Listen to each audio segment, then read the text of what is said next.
और आप ये देख लें कि कोस्ट गार्ड सुरंगी, ये देखें ना आप, बुरा हाल है। और ये आप देख लें कोस्ट गार्ड सुरंगी के ऊपर जो है बदतरीन ट्रैफिक जाम है। और कोस्ट गार्ड सुरंगी से मैं जो है पैदल आया हूँ बाइक के ऊपर। बेहंगाम ट्रैफिक है, क्रॉसिंग के सारे जो है वो इन्होंने शादी हाल तोड़ दिए। और आप ये देखें कि 20 व्हीलर जो है वो रॉन्ग वे आ रहे हैं, ये देखें आप। और 3-4 हैं पीछे तक, आप देख लें। अब कौन चलाएगा यहाँ पे? खवातीन, बच्चे, लोग परेशान हैं रिक्शों के अंदर, गाड़ियों के अंदर।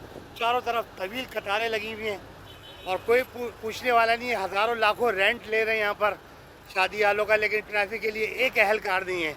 और नेवी की ज़मीन के ऊपर लोग बताते कि ये शादी हाल बनाए गए और क्रॉसिंग के सारे हाल तोड़ दिए गए। ये आप देख लें कंटेनर, ये 40 व्हीलर, ये देख लें आप। आपसे मेहरबानी है कि जब शादी की तकरीब हो, हफ्ता इतवार हो, ये देखें आप, लोग बेचारे मोटरसाइकिल ऊपर चढ़ा रहे हैं। खवातीन ये देखें आपके सामने, बच्चे परेशान हैं।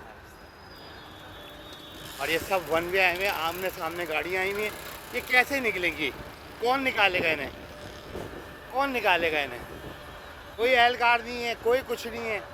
तो आप लोगों से गुजारिश है कि इस वीडियो को शेयर करें ताकि लोगों तक ये आला हुक्काम तक मैसेज पहुँचे कि यहाँ सिक्योरिटी की ज़रूरत है, यहाँ ट्रैफिक एहलकारों की ज़रूरत है। बहुत सारे मसाइल हैं। बहुत शुक्रिया। अस्सलाम वालेकुम व रहमतुल्लाह।